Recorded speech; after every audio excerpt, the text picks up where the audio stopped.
Thank you almighty God. Thank you daddy. Thank you Holy spirit.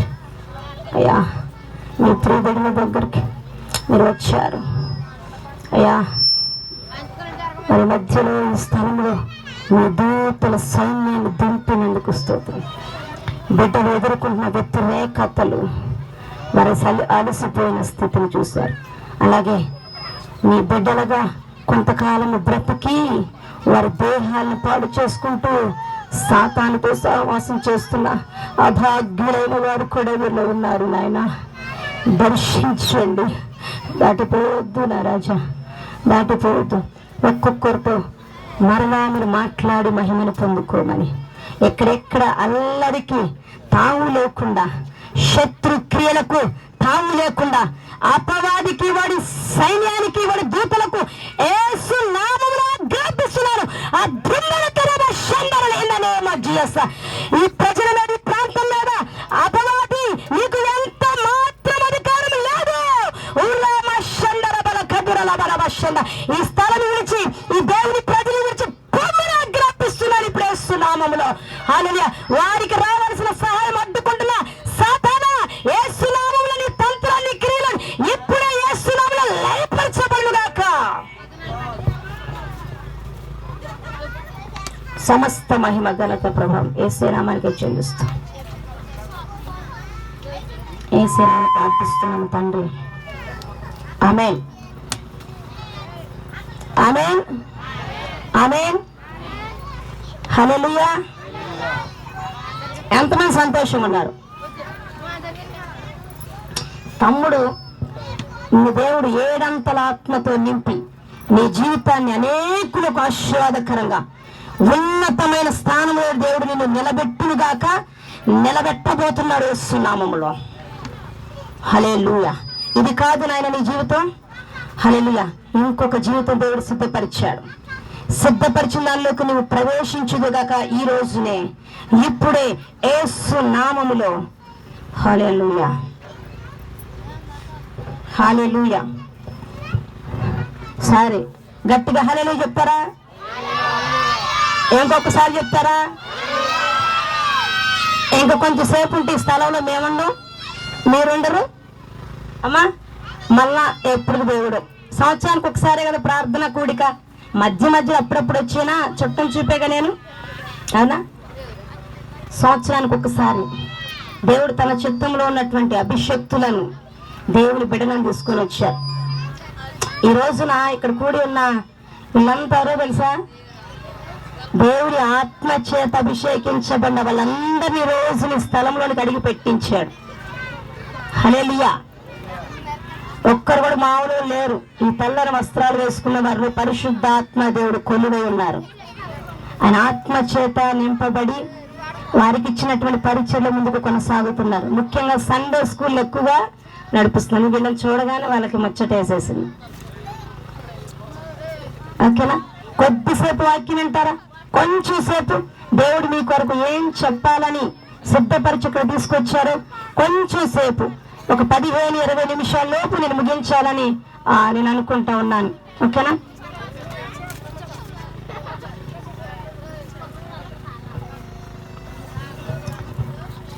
రోమీలకు రాసిన పత్రిక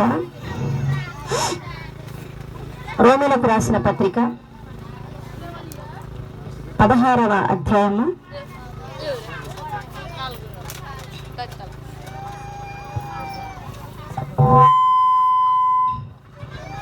15వ వచనం.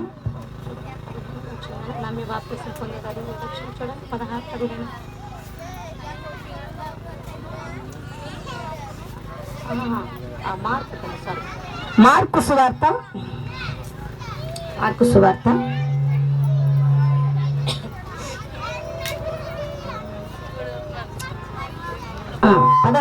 అధ్యాయము 15వ వచనం. 15-16 చదవండమ్మా.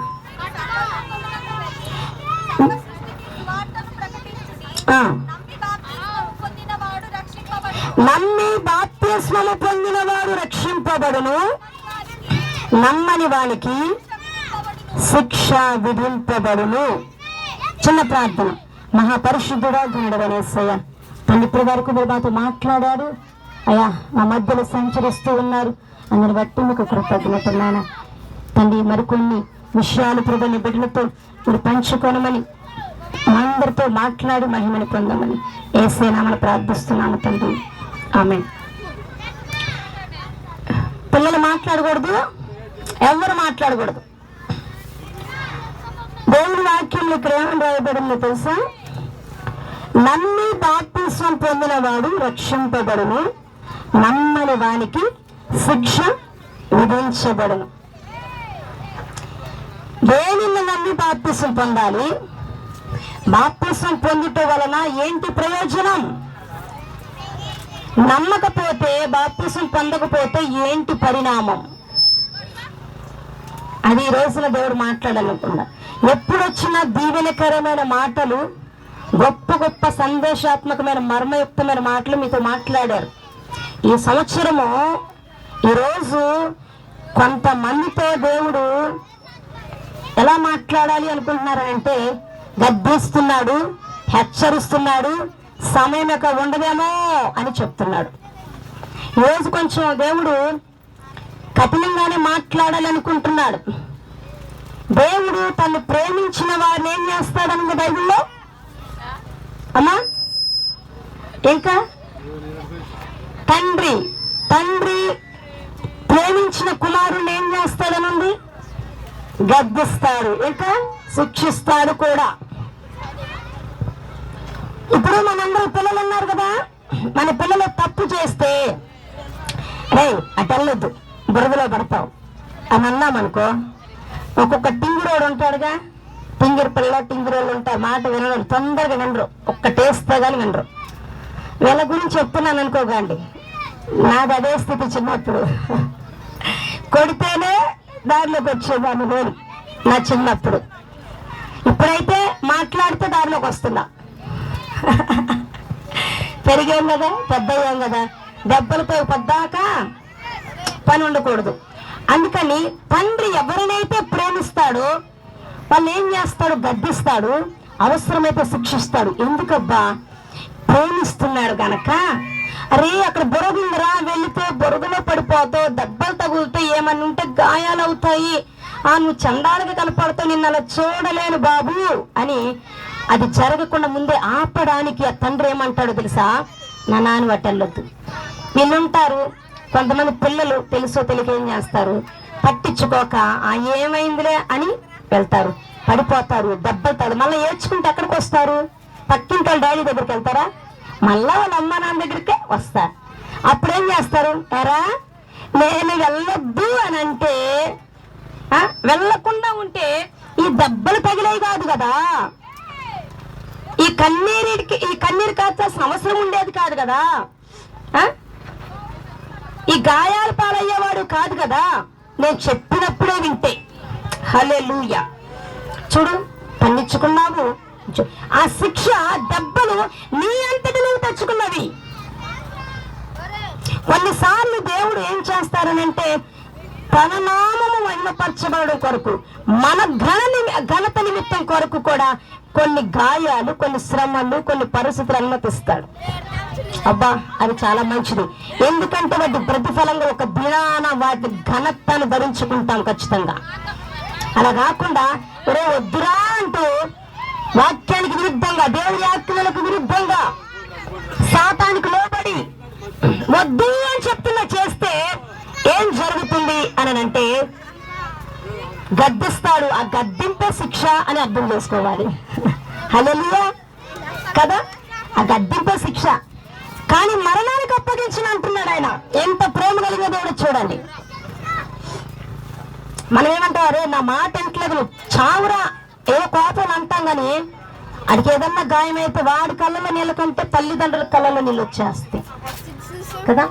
చిన్నప్పుడు మా పిల్లలకి జలుబు చేసినా కూడా ఏడ్చేదాన్ని అంటే ఇక నమ్ముతారా? మా చిన్న పిల్లలకి చిన్నప్పుడు జలుబు చేస్తే అంటే వాళ్ళ మీద నాకున్న అంత ప్రేమ ఇప్పుడు దాన్ని కొంచెం కొంచెం షిఫ్ట్ అవుతా ఉందన్నమాట. జలుబు చేసిన ముక్కుకి జలుబు చేయకుండా ఉంటుందా? తినరాని తినో, క్లైమేట్ చేంజ్ అయితే దానికి కూడా ఏడ్చేదాన్ని. అంటే ఎంత మిక్కటమైన ప్రేమ అది.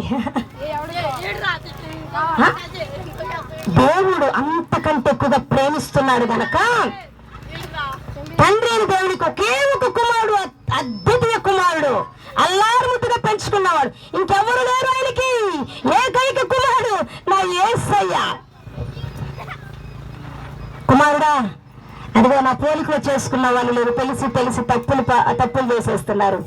అదిగో నా ఉగ్రత దినమున వాళ్ళు నరకానికి వెళ్ళబోతున్నారు అని అంటే యేసే టింగిల్ లేసి అన్నాడు, డాడీ ఏమి చింతించొద్దు, ఏమి చేస్తే వాళ్ళు నరకానికి వెళ్ళకుండా ఉంటారు చెప్పు నానా అని అంటే, నానా అది చేయలేవులే, కాదు నాన్న, వాళ్ళు నరకాగ్నికి వెళ్ళకుండా, సాతానుడు వలె నరకాగ్నిలో కాలిపోకుండా, యుగాలు కాలిపోకుండా, నీ శిక్షలో పారిపంపులు పొందకుండా ఉండాలంటే ఏం చేయాలి చెప్పు డాడీ అని యేసయ్య అడిగితే తండ్రి అన్నాడు, వారి కొరకు ఒక వ్యక్తి చనిపోవాలి.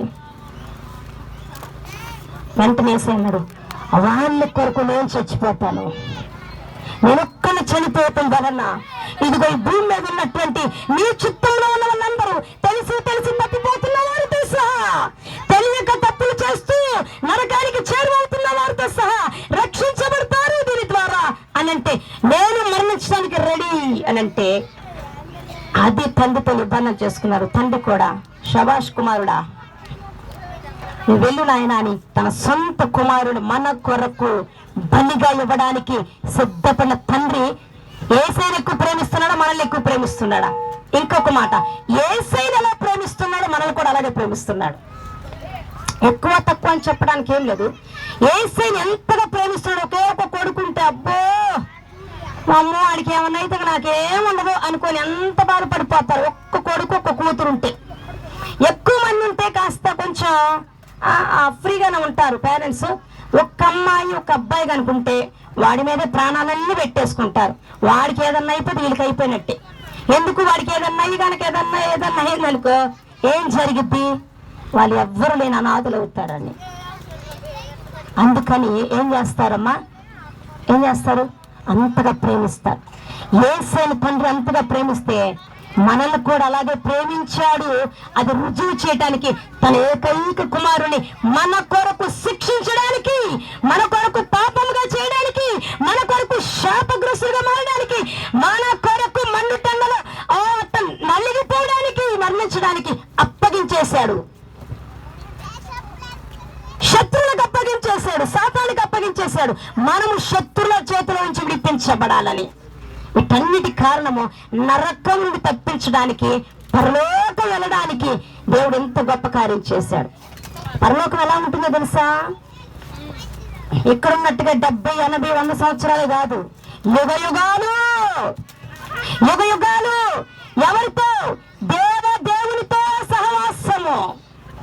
ఆయన కుమార్తెలముగా మహిమను ధరించిన వారముగా ఆ బంగారు వీధుల్లో తిరుగుతాం. అమ్మా ఏంటి నా పరిస్థితి, అందరు బిల్డింగుల్లో ఉంటున్నారు, డబ్బులు ఉన్నాయి, ఏసీ కారులో వేసుకుని గుర్తు. నో.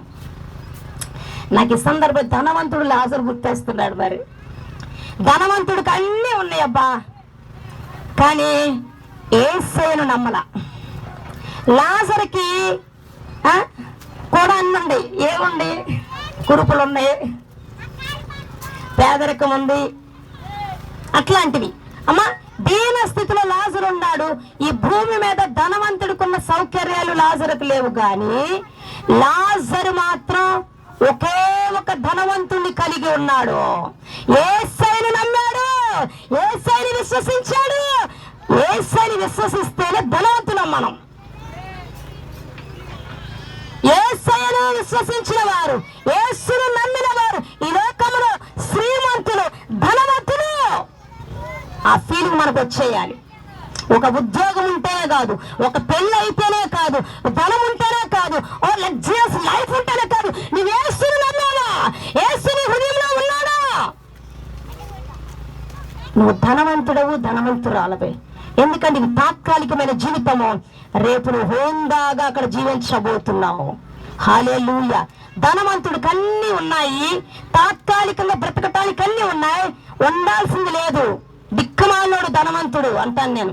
యేసుని నమ్మలా, బ్రతుకున్నంత కాలం వాడు ఎంతో సుఖపడ్డాడు కానీ యేసుని నమ్మలా. చచ్చిపోకుండా ఎవరైనా ఉంటారా? నికాసుగా నికరంగా ఇక్కడే ఉంటారా? అంత చచ్చిపోరుగా. రోగం ఉన్న వాళ్ళు చావాల్సిందే, రోగం లేని వాళ్ళు చావాల్సిందే. పిల్లలకైనా మరణం వస్తుంది, పెద్దవారికైనా వస్తుంది, వృద్ధులకైనా రావచ్చు, యవనస్తులకైనా. ఎప్పుడు మనం ఈ శరీరాన్ని విడిచిపోతామో మనకు తెలియదు. అది శాశ్వతం కాదు. కానీ ఈ లోకంలో ఉండగానే ఏది శాశ్వతమో మీ దగ్గరకు వచ్చి దేవుడు మాట్లాడుతుంటే ఆ శాశ్వతమైన దాన్ని పట్టుకోండి. శాశ్వతమైన యేసుని నమ్మండి.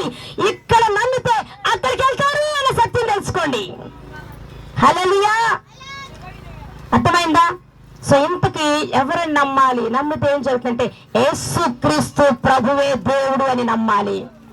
ఈ భూమి మీద చాలా దేవుళ్ళు దేవతలను చెప్పబడుతున్న వాళ్ళు ఉన్నారు, మనకు తెలుసు. ఒకవేళ గతంలో మీరు కూడా అటువంటి విగ్రహారాధన చేసి ఉండవచ్చు. తెలియని తనములో తెలియనప్పుడు గతంలో మీరు కూడా యేసయ్యను దేవుడిగా అంగీకరించకుండా వేరు వేరే వాటిని సేవించి ఉండవచ్చు ప్రియులారా. కానీ ఈ స్థలంలో మీరు ఉండటం ధన్యులు. ఇక్కడికి దేవుడు వచ్చి మాట్లాడుతున్నాడు తన సేవకుల ద్వారా. సత్యాన్ని మీకు తెలియజేస్తున్నాడు, మీ కనులు తెలియజేస్తున్నాడు. హల్లెలూయా. యేసుక్రీస్తు ప్రభువారే నిజమైన దేవుడు. ఆయన తప్ప వేరొక దేవుడు లేడు. ఆయన సూపర్ స్టార్ మనకి. ఆయన సర్వలోక నాథుడు. నా హీరో ఎవరో తెలుసా? యేసయ్య నమ్మక ముందు, పరిశుద్ధాత్మ ముందుకోక ముందు, లోకానుసారం జీవిస్తున్నప్పుడు నా హీరో మా హస్బెండ్. పెళ్ళయ్యాక, పెళ్లి కాకముందు నా హీరోస్ ఇంక చాలా ఉన్నాయి. నేను సినిమా యాక్టర్స్. ఉద్యోగము, డబ్బుంటే సంతోషంగా ఉండటం, లేనప్పుడు మొఖం దిగాలుగా కూర్చోవటం, ఏముంది నా బతుక్కి నా కర్మ అనుకోవటం.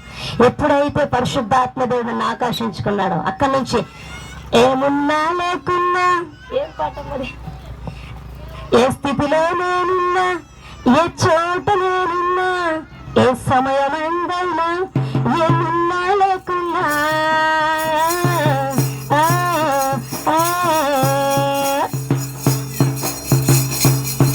ఏ స్థితిలో ఉన్నా, ఏమున్నా లేకపోయినా, ఏ చోటున్నా, ఏ సమయంలోనైనా ఒకే ఒక పాట, ఒకే ఒక రాగం అయిపోయింది నా బ్రతుక్కి. ఏంటది? యేసు నామమే. యేసే నా శరణ్యం, యేసయ్యే నా దిక్కు. అస్సలు నాలోనికి వచ్చేసాడు, ఆయన ఆత్మ నాకు ఇచ్చేసాడు. నేను ఎంతకాలం బతికినా నాకు భయం లేదు. నేను ఒక రోజున ఖచ్చితంగా అక్కడికి వెళ్ళిపోతాను. హల్లెలూయా. ఆ ధైర్యం మీకుంటే చెప్తారా ఈ రోజున? నేను వెళ్ళిపోతాను నా యేసయ్య దగ్గరికి, యుగయుగాలు ఆయనతో ఉండడానికి, బంగారు వీధుల్లో తిరగడానికి, దేవుని దీపంలాగా ఉండడానికి అక్కడికి వెళ్ళిపోతున్నాను నేను. ఆయన కుడి పార్శ్వంలో కూర్చోబెట్టుకోబోతున్నాడు మనల్ని. హల్లెలూయా. ఆ యేసయ్య మన దేవుడు. మీకు ఒకటి చెప్తున్నా వినండి. యేసయ్య దేవుడు అని మీకు ఎన్నోసార్లు చెప్పబడుతుంది, ఈ స్థలములో ఎన్నో రకాలుగా చెప్పబడుతుంది. యేసయ్య దేవుడు దేవుడు అని చెప్తున్నా కూడా మారు మనస్సు పొందకుండా, పాపమును ఒప్పుకోకుండా, బాప్తిసం పొందకుండా, రక్షణ లేకుండా చేసిన తప్పులు చేసుకుంటూ వెళ్ళిపోతుంటే ఈ రోజున దేవుడు వార్నింగ్ ఇవ్వమంటున్నాడు. హల్లెలూయా. ఇక నేను వెయిట్ చేయడం నా వల్ల కాదమ్మా, నా వల్ల కాదు బాబు. ఈ రోజున నా రెండు చేతులు నీ కొరకు చాపుతున్నా. ఇది నీ కొరకు నేను సిద్ధపరిచిన దినము. ఈ రోజైనా, ఈ దినమన్నైనా, ఈ సమయమన్నైనా, ఈ కూడికలోనైనా ఈ నా మాటల ప్రకారం నన్ను చేర్చుకుంటే, మారు మనసు పొంది బాప్తిసం పొందితే ఉచితంగానే నీకు రక్షణ ఇస్తాను. అంత మట్టికే కాదు, నా ఆత్మరీరానికి పంపిస్తాను.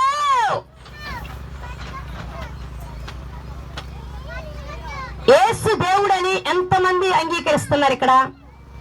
చేతులు ఎత్తండి సీరియస్ గా. దొంగలు ఉండొద్దు, దొంగోడు ఒక్కడే, మనం దొంగలం కానే కాదు. యేసయ్య పిల్ల, యేసయ్య దేవుడు అని తెలిసిన వాళ్ళందరూ దయచేసి చేతులు ఎత్తండి. కొన్ని చేతులు ఎత్తట్లేదే, కొట్టడానికి అయితే వస్తాయిట పిల్లల్ని, ఎంత బారం చేపేస్తాం. అలాగే ఉంచండి. మీలో ఎంతమంది యేసున దేవుడిని మీ హృదయంలో అంగీకరించి బాప్తిసం పొందారో? మిగతావన్నీ దించేయండి. రక్షణ పొందారు, బాప్తిసం పొందాను అన్న వాళ్ళు చేతులు ఎత్తండి. మీరు దించండి. యేసు దేవుడు అని తెలుసు, నేను ఇంకా బాప్తిసం పొందలేదన్న అక్కలు, అన్నలు, సహోదరులు చేతులు పైకి ఎత్తండి. ఇంకా చేతులు ఏమి సిగ్గుపడొద్దమ్మా, మీకు సమయం దేవుడు ఇస్తున్నాడు. ఇప్పుడు నెక్స్ట్ మీరు రక్షణలోకి వస్తారు, సిగ్గుపడొద్దు. ఎవరున్నారు కదా, యేసు దేవుడు అని మీకు తెలుసు కదా, మరి ఎందుకు ఇంకా మీ హృదయంలోనికి స్థానం పెట్టు? నోటితో చెప్పేస్తున్నారు.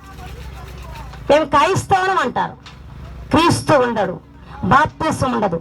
ఈరోజు దేవుడు ఏం చెప్తున్నా తెలుసా? నేను దేవుడు అని తెలిసాక ఎందుకు రక్షణ పొందుకున్నావు బిడ్డ?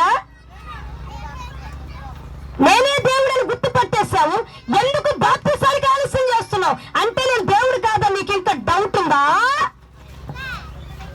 యేసయ్య దేవుడు కాదని డౌట్ ఉంటే మీరు బాప్తిసాలు పొందకూడదు. డౌట్ ఏమన్నా? యేసయ్య దేవుడు కాదేమో ఇంకొకరు ఉన్నారని డౌట్ ఉందా మీరు? లేదు కదా. ఎందుకు ఆలస్యం చేస్తున్నారు? యేసయ్య ఏమంటున్నాడు తెలుసా? నేను దేవుడు అని తెలిసాక నన్ను మీ హృదయంలోకి స్వీకరించండి, మారు మనస్సు పొంది బాప్తిసం పొందుటకు సిద్ధపడండి. ఇప్పుడు యేసు దేవుడు అని నమ్మి బాప్తిసం పొందితే ఏం జరుగుతుందో తెలుసా? ఫ్రీగా రక్షణ వచ్చేస్తుంది, పరలోకానికి టికెట్ వచ్చేస్తుంది. ఎక్కడికి వస్తుంది? ఏమొస్తుంది? పరలోకం వెంటనే మనకు ఆల్రెడీ టికెట్ వస్తుంది. టికెట్ ఉంటే సరిపోతుందా? ఇప్పుడు హైదరాబాద్ వెళ్ళాలి, ముందే రిజర్వేషన్ చేయించుకొని టికెట్ తెచ్చేసుకుంటాము, అక్కడే కూర్చుంటూ వచ్చేస్తుంది, నేను వెళ్ళిపోతాం హైదరాబాద్. ఆ టైం రావాలా, అప్పటిదాకా చూసుకోవాలా, ఏ టైంకి వస్తే చూసుకోవాలా, ఆ ట్రైన్ ఫాలో అవ్వాలా, అక్కడికి వెళ్ళాలి, ఎక్కాలా, ప్రయాణం చెయ్యాలా, అక్కడికి వెళ్ళాలా. సో రక్షణ పొందితే టికెట్ మీరు కొనుక్కున్నట్టే. టికెట్ వచ్చేసింది అని అంటే ప్రయాణం ఉంది మీ ఎదుట. దేవుడు ఉద్దేశించిన ఉద్దేశాలు మీ ఎదుట ఉన్నాయి, అవి ఉన్నతమైనవి. మీ పట్ల నా దేవుడు కలిగి ఉన్న తలంపులు ఉన్నతమైనవి. ఆ చదువుకుంటేనే పాస్టర్లు అవ్వాలి, చదువుకుంటేనే ఉద్యోగాలు చేయాలి, చదువుకుంటేనే కాదు. చదువు సంధ్యలతో పని లేదు యేసే నమ్ముకోవడానికి. ఆస్తి పాస్తులతో సంబంధం లేదు, నలుపు తెలుపుతో సంబంధం లేదు, పొట్టి పొడుగుతో సంబంధం లేదు, సన్నగా లావుగా ఉంటాం సంబంధమే లేదు, పూరి గుడిసెలో ఉన్నావా డాబాల్లో ఉన్నావా సంబంధమే లేదు. నువ్వు నమ్మావా యేసయ్యను? యేసు దేవుడని నీకు అర్థమైపోయిందా? వెంటనే అయ్యా నువ్వు నా దేవుడివి, నేను తెలుసో తెలియక పాపాలు చేసేసాను నాయన, నన్ను క్షమించు, నేను బాప్తిసం పొందాలనుకుంటున్నాను అని నువ్వు సిద్ధపడి సేవకులతో చెప్తే వారు నీటి బాప్తిసం ఇస్తారు. నీటి బాప్తిసం కాళ్ళ నుంచి తీస్తారు కదా, అలా బాప్తిసం ఇస్తే నువ్వు రక్షణ పొందినట్లు, నువ్వు క్రైస్తవుడు అయినట్లు, యేసయ్యక వారసుడమైనట్టు, పరలోకానికి వారసురాలు. అప్పుడేం జరుగుతుందో తెలుసా? ఇప్పటిదాకా ఎన్ని కోట్ల పాపాలు చేసినా, కోటి చేసి ఉండరులే, ఒకవేళ చేసినా ఒప్పుకొని రక్షణ పొందుతున్నారు. బాప్తిసం పొందిన వెంటనే మీ సమస్త పాపములు, మీ మీద ఉన్న సమస్త విధములైన శాపములు అన్ని కూడా తొలగిపోతాయి. మళ్ళీ ఆయన గుర్తు చేసుకోడు, అప్పుడు ఆ పాపం చేసావుగా అండం. ఒక్కసారి క్షమించాక, ఒక్కసారి మీరు రక్షించబడ్డాక నా కొడుకు, నా కూతురని సాతానుతో చెప్తారు, తర్వాత లోకానికి చూపిస్తాడు. హల్లెలూయా! ఎవరు చూపించేది? దేవుడు. ఆయన కుమారులు కుమార్తెలు అవటానికి ఆలస్యం చేయొద్దు నా ప్రియ దేవుని బిడ్డలారా. ఇంకోటి ఏంటో తెలుసా? రక్షించబడ్డావా, బాప్తిసం పొందావా, దేవుని యొక్క మహిమను చూస్తారు. ఆయన విశ్వసించావు, ఆయన నమ్మావు అంటే అర్థం ఏంటంటే బాప్తిసం పొందాలి అన్నది ఈ రోజున సత్యం. ఈ సత్యాన్ని గ్రహించండి. యేసు నా దేవుడు నీకు తెలిసింది, బాప్తిసం పొందాలి, వెంటనే కార్యం జరగాలి, పాపమును ఒప్పుకొని బాప్తిసం పొందడానికి సిద్ధపడాలి. నెలలు సంవత్సరాలు కాదు, వాక్యం అని చెప్పడం లేదు. నేడే రక్షణ దినము, ఇదే అనుకూల సమయము. ఇప్పుడు వాక్యం వింటుండగా నేను ఒకప్పుడు పాపిని, యేసు దేవుడని నేను అనుకున్నాను కానీ ఇంకా బాప్తిసం పొందలేదు అని ఈ ప్రార్థనలో ఇప్పుడే యేసయ్య నా పాపాలను క్షమించేసి వస్తుంది, నేను బాప్తీసం పొందుతానయ్యా, నాకు సహాయం చేయి అని అంటే, నువ్వు ఈ రోజు సాయంత్రమైన సేవకులు కలవచ్చు. నీ పాపం ఒప్పుకున్నాక ఆయన అంగీకరిస్తే ఆయన ద్వారా దేవునికి బాప్తీసం ఇప్పిస్తాడు. ఆ క్షణము నుండి నువ్వు పాపిడు కాదు, ఆ క్షణము నుండి నువ్వు నీతిమంతుడవు, నీతిమంతురాలవు. హల్లెలూయా. బాప్తిసం పొందిన తర్వాత దేవుడు పరిశుద్ధాత్మల వరాన్ని దేవుడు మీకు అనుగ్రహిస్తాడు. ప్రియులారా, ఆయన విశ్వసిస్తే బాప్తిసం పొందాలా, ఆయన విశ్వసిస్తే మీ పాపం నుంచి విడుదల పొందుకుంటారు, ఆయన విశ్వసిస్తే బాప్తిసం పొందితే మీరు దేవుని మహిమను చూస్తారు, మీ జీవితంలో గొప్ప కార్యాలు చూస్తారు. హల్లెలూయా. అయితే బైబిల్లో చెప్పబడిన మాట, యేసుని నమ్మి ఆయన కుమారులుగా కుమార్తెలుగా మలచబడినటువంటి వారి అన్నిటికీ సిగ్గుపడనియడు ఆయన. నువ్వు రక్షించబడ్డావా, దేవుని కుమార్తె కుమారుడు అయ్యావా, నీకెన్నిటికీ సిగ్గు కలగకుండా ఆయన కాపాడతాడు. కొన్ని నీ ఘనత కొరకు కొన్ని సిగ్గుకరమైన పరిస్థితులు అనుమతిస్తాడే తప్ప, తాత్కాలికంగా అనుమతిస్తాడు తప్ప ఆయన నీకు సిగ్గు కలగలేను అంటున్నాడు. హల్లెలూయా. ఈ రోజు నా దేవుడు చెప్తున్న మాట ఏంటో తెలుసా? Oh Rashadara Malaturanda, for the scripture says, O Rasabara Kadara Malashandra, O Ramash, everyone, Ulanda Mashakala Baturatara Malakashan, everyone who believes in him will not be put to shame. Hallelujah. Oh Rosana, దేవుని యొక్క కుమారులు కుమార్తెలు అయిన తరువాత, ఓ ఆయనకు సమీపంగా ఉండి ఆయనతో సహవాసం చేస్తూ ఏ విషయాల్లో అవమానించబడుతూ ఉన్నారు, ఏ విషయాలు ధృవీకరించబడుతూ ఉన్నారు, ఏ విషయాలు సిగ్గు కలిగేటట్టుగా ఉన్నదో దేవుడికి మేలుతో మీతో చెప్తున్న మాట, నా పిల్లలారా మీకు ఇక సిగ్గు కలుగదు. హల్లెలూయా. మీకు ఇక సిగ్గు కలుగనియను. సిగ్గుపడిన ప్రతిదానికి నేను ప్రతిఫలం ఇవ్వబోతున్నాను, సిగ్గుపడిన ప్రతిదానికి మీకు ఘనతనివ్వబోతున్నాను, మీకు సిద్ధపరిచిన ఘనతను మీరు స్వతంత్రించుకోబోతున్నారు. హల్లెలూయా. హల్లెలూయా. శబర దుఃఖమందరల తురలల. అయితే పరలోకం వస్తుంది, బాప్తిసం పొందితే, రక్షణ పొందితే దేవుని ఆత్మను మనకిస్తారు. అమ్మా, సిగ్గు కలగనియడు. మనకి కావాల్సిన అవసరతలన్నీ ఆయన పిల్లలం గనక మనం తీరుస్తాడు. కానీ యేసు దేవుడు అని తెలిసినాక బాప్తిసం పొందకపోతే ఏముంది అక్కడ? నమ్మి బాప్తిసం పొందితే రక్షించబడతారు, నమ్మని వారికి ఏం జరుగుతుంది? ఏం జరుగుతుంది? శిక్ష విధించబడుతుంది. యేసు దేవుడని నమ్మి ఇంకా రక్షణ ఆలస్యం చేస్తే, ఇక్కడికి దేవుని సేవకు తీసుకొచ్చి ఇలా అలిసిపోయేటట్టుగా అరిపించి మీతో దీర్ఘ ప్రసంగాలు చేయిస్తుంటే, మీ కఠిన హృదయాలు మార్చబడకపోతే, అర్థమైనా కూడా బాప్తిసానికి ముందుకు రాకపోతే, అర్థమైన మీ పాపాలు మీరు ఒప్పుకోలేకపోతే, దేవుడి రోజున హెచ్చరిస్తున్నాడు, శిక్ష మీ మీదకి రాబోతుంది. ఓ హల్లల్లా మషతర కమాందరల. కొన్నిసార్లు ఆలస్యం అద్భుతానికైతే, కొన్నిసార్లు ఆలస్యం శిక్షకు దారి తీయవచ్చును. అట్టి శిక్ష మీ మీదకి ఎన్నడూ రాకును గాక యేసు నామములో. దేవుడు మీ మనందరి క్షమించును గాక యేసు నామములో. యేసే దేవుడు అని తెలిసిన తర్వాత బాప్తిసం పొందకుండా ఉన్నటువంటి దేవుని పిల్లలారా, బాప్తిసం పొందడానికి సిద్ధపడండి. పాపం ఈ రోజు ఒప్పుకోండి. బాప్తిసం పొందటానికి, రక్షణ పొందటానికి మీరు సిద్ధపడాల్సిందిగా దేవుని సేవకురాలుగా మీకు మనవి చేస్తున్నాను, బ్రతుములు ఆడుతున్నాను. ఇంకా యేసే నమ్మకపోతే, యేసుని హృదయంలో చేర్చుకోకపోతే నాశనము, శిక్ష ఇంకా ఘోరమైనది. ఒకవేళ ఇక్కడ బాగున్నట్టుగా బాగుండి చనిపోయిన తర్వాత అస్సలైనటువంటి పెళ్ళి అక్కడ ఉంటది.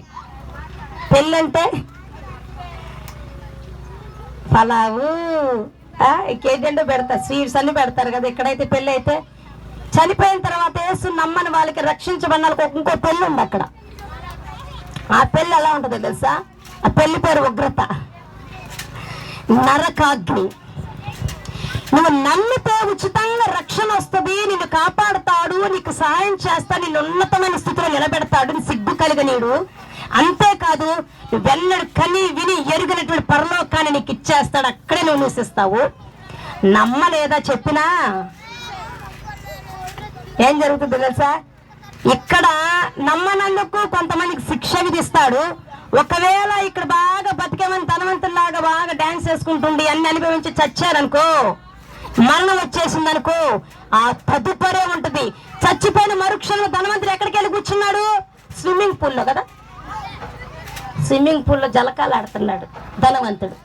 ఏమై రైట్? అవునా? నిజమా కదా? ఎక్కడున్నాడు? చనిపోయిన మరుక్షణం ఎక్కడున్నాడమ్మా? పరదేశంలో ఉన్నాడా? నరకంలో ఉన్నాడు. అబ్బా, బతుకున్నంత కాలం ఉదారంగా వస్త్రాలు, ఓ ధనవంతుడిలాగా. యేసయ్య గురించి చెప్తున్నా. అయ్యి మనకు అసలు అబ్బగా ధనవంతుడు, నేనే దేవుణ్ణి అనుకున్నాడు. పుట్టుక్కుని చనిపోయాడు. పుట్టుక్కుని చనిపోయిన తర్వాత ఎక్కడికి వెళ్ళాడు?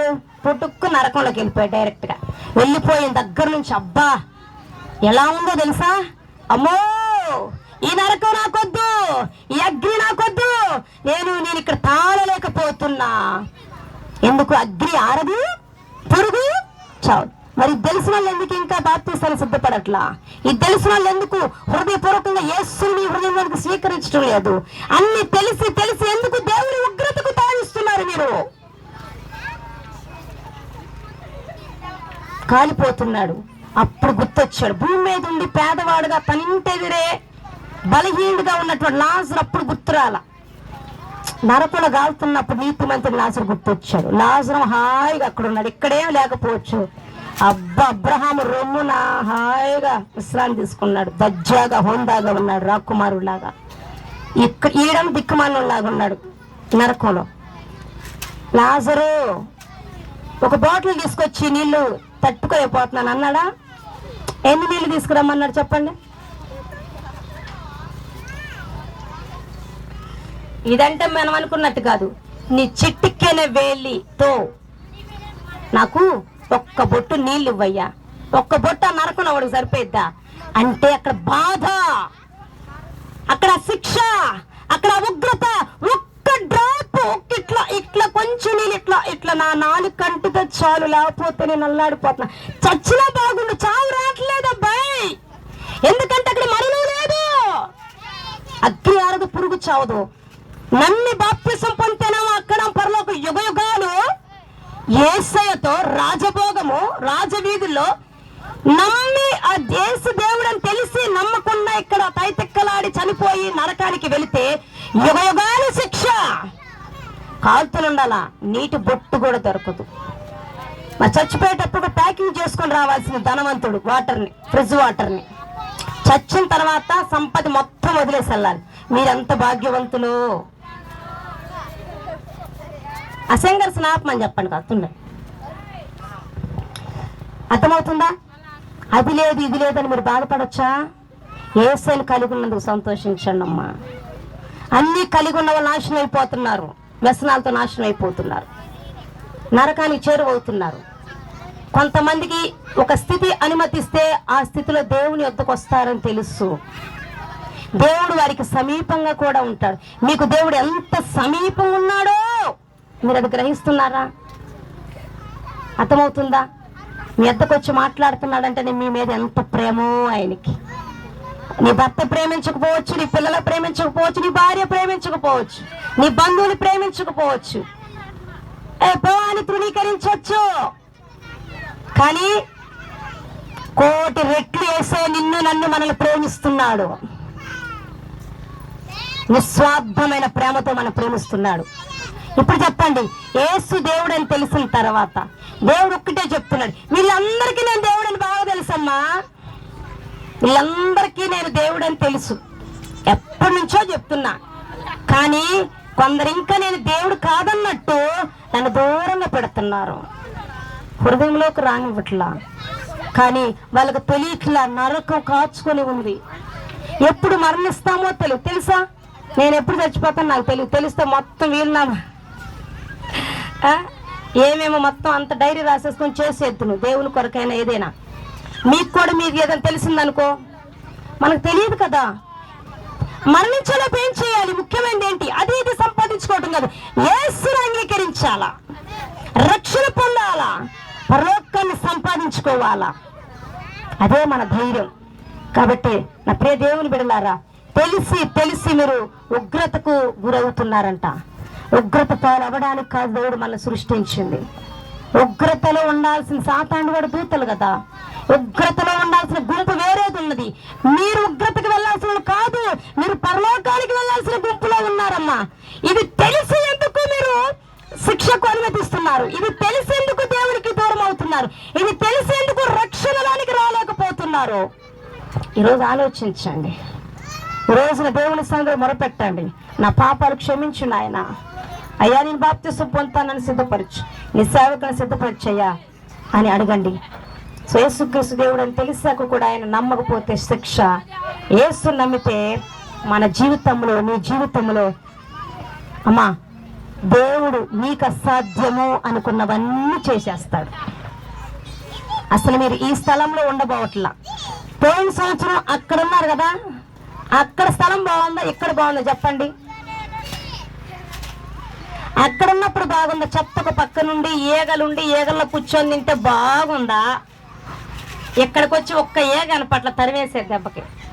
ఈగలు లేవు, చక్కని రోడ్డు ఫెసిలిటీ ఉంది, పొడి నేల ఉంది, వరుసగా వేసేసుకున్నారు. చక్కగా మీ బిల్డింగ్స్ కట్టేసుకున్నారు. దేవునికే మహిమ. బిల్డింగ్సే ఇవి. ఏ సైన్ కలిగి ఉన్నవారు ఏ ఇంట్లోనైనా బిల్డింగే. మీకు దేవుడు బిల్డింగ్స్ అనుగ్రహించును గాక. మీకు దేవుడు బిల్డింగ్స్ అనుగ్రహించును గాక. సొంత గృహాలను దేవుడు మీకు అనుగ్రహించును గాక. అధికారులు మీ కొరకు కదిలించును గాక. అధికారులు మీ కొరకు భయపెట్టును గాక. గవర్నమెంట్ మీ కొరకు కదిలి వచ్చును గాక. మీ కొరకు ఒక కాలనీని సిద్ధపరిచి సొంత గృహాల పక్కా ఇళ్ళను దేవుడు మీకు అనుగ్రహించును గాక. వాటికి సంబంధించిన ద్వారములన్నీ నా దేవుడు మీకు ఇక మీదట తెరచును గాక యేసు నామములో. ఆ ద్వారాలకు అడ్డుపడుతున్న సాతాను శక్తులన్నీ లయపరచబడును గాక.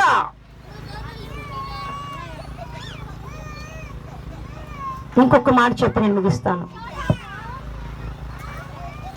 ఇది బాప్తిసం పొందితే, బాప్తిసం పొందకపోతే ఏం జరుగుతుందో చెప్పాం. రక్షణ పొందితే ఏం జరుగుతుంది, రక్షణ పొందకపోతే, నమ్మితే ఏం జరుగుతుంది, నమ్మకపోతే. ఇప్పుడు చెప్పేది చాలా జాగ్రత్తగా ఉండండి. తెలిసి రక్షణ దూరం అవుతున్న వాళ్ళు ఉన్నారు అమ్మా. ఇంకొక తప్పు, ఇంకొక హెచ్చరిక జాగ్రత్తగా వినండి. వారు కూడా మన మధ్యలో ఉన్నారు. రక్షణ పొంది ఒక్కసారి దేవుని కుమారునిగా, కుమార్తెగా పిలువబడి దేవుని వారసులలో చేర్చబడి తెలిసి తెలియకో ఆ దేవునికి దూరం అయిపోయిన వారు ఉన్నారంట. హల్లెలూయా. రక్షణ పొందారు, బాప్తిసం పొందారు, పరలోకానికి వారసులయ్యారు, టిక్కెట్లు సంపాదించుకున్నారు, పాపంలో ఒప్పుకొని పశ్చాత్తాపడి బాప్తిసం పొందారు, యేసయ్య కొడుకుగా కూతురుగా మార్చబడిపోయారు. కొంతకాలం బాగున్నారు. తర్వాత మీ దేహాలను పాడు చేసే వ్యసనాలకు బానిసలైపోయారు. ఆల్రెడీ అటువంటి వారు శిక్షను కూడా అనుభవిస్తున్నారని దేవుడు మాట్లాడుతున్నారు. సో మీలో శిక్ష అనుభవించుచున్న వారు ఉన్నారు. మీరు అనుభవిస్తున్నటువంటి శిక్షకు, వ్యాధికి, బాధలకు, గాయాలకు ఈ రోజున సత్యం గ్రహించండి. ఎందుకో తెలుసా? నువ్వు రక్షించబడిన బిడ్డవు, నువ్వు దేవుని వారసులుగా మార్చబడిన బిడ్డవు. మరలా తెలిసి నీ దేహాన్ని సాతానుకు అప్పగించావు కదా, అందుకే నీకు శిక్ష వచ్చిందని పరిశుద్ధాత్మ దేవుడు బయలుపరుస్తున్నాడు. అయితే ఈ రోజున మరొక శుభవార్తన ప్రియ కుమార్తె, కుమారుడా, తిరిగి రాయాల్సినద్దకి ఈరోజు తిరిగి రమ్మని దేవుడు పిలుస్తూ ఉన్నాడు. తప్పిపోయావా? ఎందుకు తప్పిపోయాను ప్రశ్నించాను బిడ్డ. శరీరంతో ఉన్నావు, తెలిసి తప్పిపోయినా తెలియక తప్పిపోయినా సాతానికి ఎక్కడ అవకాశం ఇచ్చావో పడిపోయావు. కానీ పడిన స్థితిలోనే ఉండొద్దు. నేను నిన్ను చూసి ఉండలేకపోతున్నా, నేను నిన్ను ప్రేమిస్తున్నా, నేను ఆల్రెడీ ఒకసారి నా రక్తంతో నిన్ను కడిగేశాను. ఇప్పటికీ కూడా నువ్వు నా కుమార్తెవు, కుమారుడివే. సాతాను అంటారు, సమాజం అంటారా, వీడు తప్పిపోయాడు, ఈమె తప్పిపోయింది, ఓ తప్పిపోయారు, పాపం చేస్తున్నారు. దేవుడి రోజు నిన్ను పాపిగా చూడటం లేదు. కుమారుడు, కుమార్తె నీతిమంతుడిగా, నీతిమంతురాలుగా చూస్తున్నాడు, పరిశుద్ధుడిగా, పరిశుద్ధురాలుగా చూస్తున్నాడు, కొడుకుగా, కూతురుగా ఇంకా భావిస్తున్నాడంట. ఎదురు చూస్తున్నాడు, వస్తావా ఈ రోజు నా దగ్గరికి? ఎక్కడ తప్పిపోయావు సరి చేసుకుని మరలా నా దగ్గరకు వస్తే మరలా నీ కొరకే సిద్ధపరచడానికి ఇస్తా. నీవు ఎదురు చూసినా నీకు ఇస్తాను. మరలా నా రక్తంతో నిన్ను కడుగుతా, పరిశుద్ధపరుస్తాను. మరలా పడిపోకుండా ఉండడానికి నా ఆత్మ చేత అభిషేకిస్తాను. హల్లెలూయా. లేరా మనలో తెలిసి త్రాగుడుకు బానిస అవుతూ, స్మోక్ చేస్తూ, గుట్టాలా బుట్కాల అవి కూడా వేస్తున్నారు. మీ దేహాన్ని పాడు చేసుకున్నారు వ్యభిచార క్రియలతో, మనసులో వ్యభిచార తలంపులతో. ఇక్కడ పాపము జరుగుతుంది. కొందరు పాపంలో పడిపోయారు. కానీ నీ కొరకు చనిపోయిన యేసు ఆ 2 గాయాలు ఛాతిని కొరకు ఎదురు చూస్తాయో ఉన్నాడు. ఎప్పుడు వస్తావా? ఈ రోజు నీకు పిలుపు. పడిపోయిన స్థితిలో నుంచి తిరిగి వస్తే మళ్ళా నా గుండెలకు హత్తుకొని పడిపోకుండా స్ట్రాంగ్ గా నిలబడేటట్టుగా నా ఆత్మతో అభిషేకిస్తా. నిన్ను శిక్షించను గాని నేను ప్రేమతో చేరదీస్తా. మరలా నేను వస్త్రాలు నీకు ధరింప చేస్తా. మరలా నేను నీకు అధికారం ఇస్తా. నా బంగారము తొలగుతాను. హల్లెలూయా. మరలా నీ కొరకు నేను విందు చేస్తాను. మరలా నీ విషయమే సాతాను గద్దిస్తాను. నిన్ను బట్టి నీ కుటుంబాన్ని, ఈ సమాజాన్ని బాగు చేస్తాను అంటున్నాడు దేవుడు. హల్లెలూయా. ఈ సమాజాన్ని నీ ద్వారా దేవుడు బాగు చేయాలనుకుంటుంటే నీవే పాడైపోతున్నావు. దేవుని ఆత్మ దుఃఖపరుస్తూ ఉన్నావు. వ్యసన పరురాలవై తిరుగులాడుతూ ఉన్నావు. ఈ రోజే దేవుని రాకడైతే, యేసు రెండవ రాకడైతే ఖచ్చితంగా నరకానికి వెళ్తావు. అలా అవ్వకూడదని నీ కొరకే ఆయన ఆలస్యం చేస్తూ ఉన్నాడు. నీ కొరకే కూడికలు. హల్లెలూయా. దేవుడు చెప్తున్నమాట, తిరిగిరా. బైబిల్లో చూస్తే తప్పిపోయిన కుమారుడు ఉన్నాడు కదా, మనందరూ తెలుసు కదా. 5 నిమిషాలను ముగిస్తాను. తప్పిపోయిన కుమారుడు తెలిసి తండ్రికి ఎదురు తిరిగి వాస్తంతా తీసుకొని వెళ్ళాడు. తెలిసి చేశాడు, తెలియజేశాడా? తెలిసి చేయని, తెలియక చేయని. తండ్రి చెప్పిన వెనలా వెళ్ళిపోయాడు. ఏమైంది? సాతాను చేతికి చిక్కాడు. సాతాను చేత నలగొట్టబడ్డాడు. చివరికి ఏమి గతి లేకపోతే శిక్షించబడి తన శరీరం పాడైపోయి అందరూ వదిలేసిన తర్వాత బుద్ధి వచ్చిన తర్వాత అక్కడే ఉండలా. మరలా నేను తండ్రి దగ్గరికి వెళ్తానని తిరిగి వచ్చినప్పుడు ఆ తండ్రి, పోరా, పందుల దగ్గర తిరిగి పందుల బట్టలు వేసుకొని వచ్చావు, వేసులతో తిరిగి దేహాన్ని పాడు చేసుకొని వచ్చావు, త్రాగుడు జూదాలకు బానిసై వ్యభిచార క్రియల చేత నిన్ను పాడు చేసుకొని అంత చేసి నా దగ్గరికి ఇప్పుడు వచ్చావురా, వద్దు అన్నాడా? ద్వారం దగ్గరే నిలుచొని ఎదురు చూస్తున్నాడు. ఏ రోజైనా తప్పిపోయిన నా కొడుకు వస్తాడు. తప్పిపోయిన కుమారుడు అని రాయబడుందా? తప్పిపోయినటువంటి వేరే వాడని రాయబడుందా? తప్పిపోయిన కుమారుడు. మనము బలహీనులమే, తప్పిపోతాము. కొన్నిసార్లు తెలిసి తప్పిపోతాము, తెలియక తప్పిపోతాము. కానీ అది తప్పు అని తెలిసాక దేవుడు పిలుస్తున్నాగా, ఎందుకు తండ్రికి దూరంగా ఉండాలా? ఎందుకు దేవునికి దూరంగా ఉండాలా? ఈరోజు స్పెషల్గా పిలుస్తుంటే, నిన్ను ప్రేమతో పిలుస్తుంటే, ఆ రోజు తండ్రి ఎదురు చూస్తున్నాడు. ఎప్పుడు వస్తా? ఏదో ఒక రోజు వస్తాడు నా బిడ్డ, నా కొడుకు కదా, నా రక్తం కదా, ఏదో ఒక రోజు వస్తాడు అని ఎదురు చూస్తుంటే, ఆయన ఎదురు చూపులేమి కూడా విఫలం కాల. తిరిగి వచ్చాడు, దీనుడే వచ్చాడు. కనీసం పనివాడుగా నన్ను పెట్టుకుంటే చాలా అనుకొని వస్తే, అబ్బా, తిరిగి రాగాల తండ్రి ఏం చేశాడో తెలుసా? తన ప్రేమను ఎలా వ్యక్తపరిచాడో తెలుసా? ఏం చేశాడు? బిర్యానీ స్మెల్ వస్తుంది, ఇంకా అస్సలాగం. అబ్బా, ఏం జరిగింది? రాగా నల్లంత దూరంగానే తండ్రే పరిగెత్తుకొని వెళ్ళి మెడ మీద పడి ముద్దు పెట్టుకొని, పంది కంపు కొడుతుంది వాళ్ళు ఆల్రెడీ.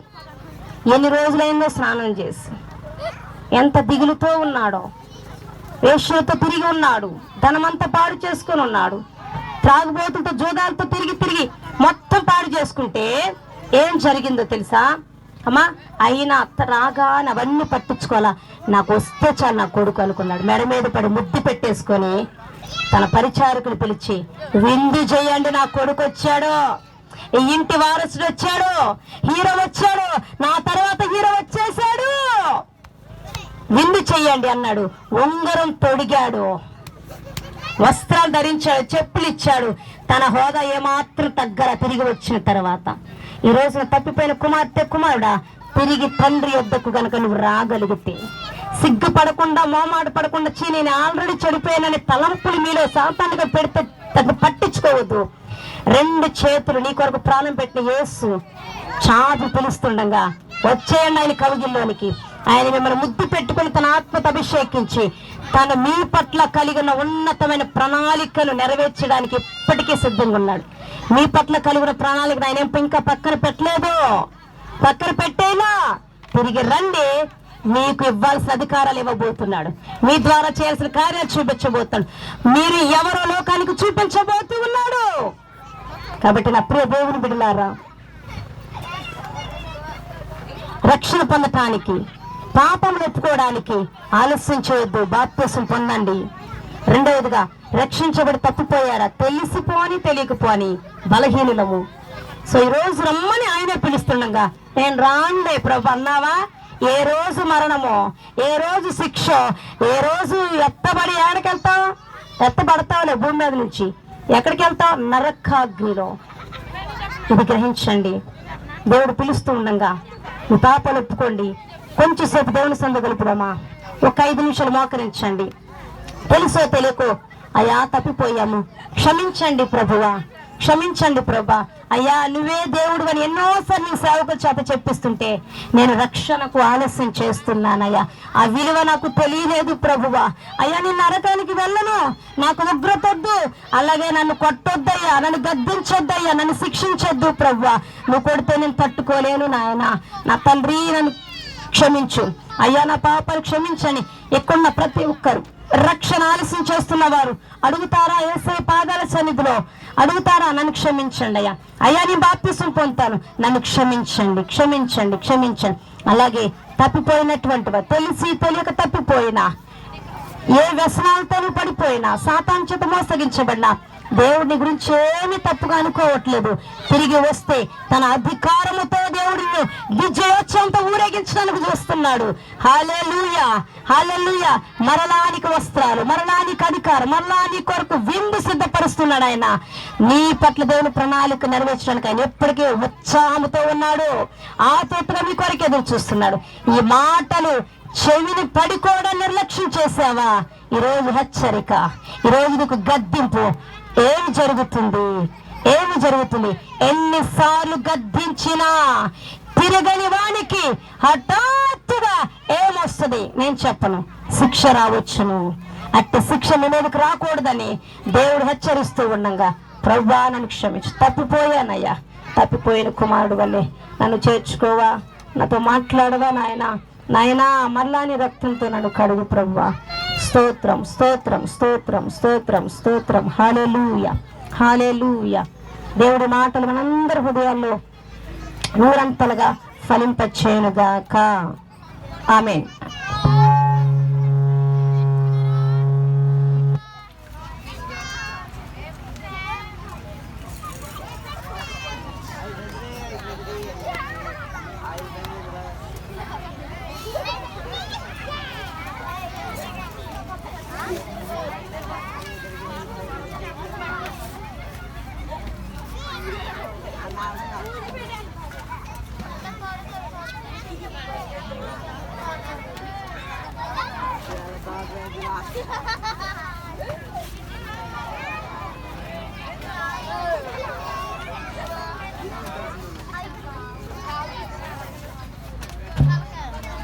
Praise the lord.